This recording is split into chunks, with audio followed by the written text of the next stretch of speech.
সময় বদলিয়েছে, যুগ পাল্টেছে। আশা করি এবার বাংলাদেশের খেলার ধরনও পাল্টে যাবে। আসসালামু আলাইকুম। ফাইনালি বিশ্বকাপের জন্য যুক্তরাষ্ট্রের উদ্দেশ্যে দেশ ছাড়ল বাংলাদেশের বিশ্বকাপের স্কোরে থাকা সকল খেলোয়াড়। এবং তারা শুধু বিশ্বকাপের জন্যই নয়, যুক্তরাষ্ট্রের বিপক্ষেও টি-20 সিরিজ খেলার জন্য দেশ ছেড়েছে শান্তর দল, শান্ত বাহিনী।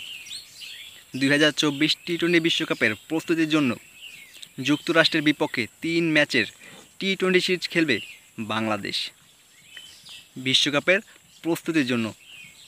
যার কারণ হলো 2024 টি-20 বিশ্বকাপটি অনুষ্ঠিত হবে যুক্তরাষ্ট্রে এবং ওয়েস্ট ইন্ডিজে। তার জন্য আগামী 21শে মে, 23শে মে ও 25শে মে যুক্তরাষ্ট্রের বিপক্ষে 3টি টি-20 ম্যাচ খেলবে বাংলাদেশ। আশা করি বাংলাদেশ পুরানো সকল অতীতে যতগুলো বিশ্বকাপ খেলেছে সবগুলোর চেয়ে এবার ভালো কিছু করবে এবং প্রথম রাউন্ড শেষ করে দ্বিতীয় রাউন্ডেও বাংলাদেশ উত্তীর্ণ হতে সক্ষম হবে। আশা করি সময় বদলিয়েছে, যুগ পাল্টেছে। আশা করি এবার বাংলাদেশের খেলার ধরনও পাল্টে যাবে। এবার আর হতাশা নয়, জয়ী হয়ে বাংলাদেশ ফিরে আসবে। বাংলাদেশ দলের জন্য রইল শুভকামনা।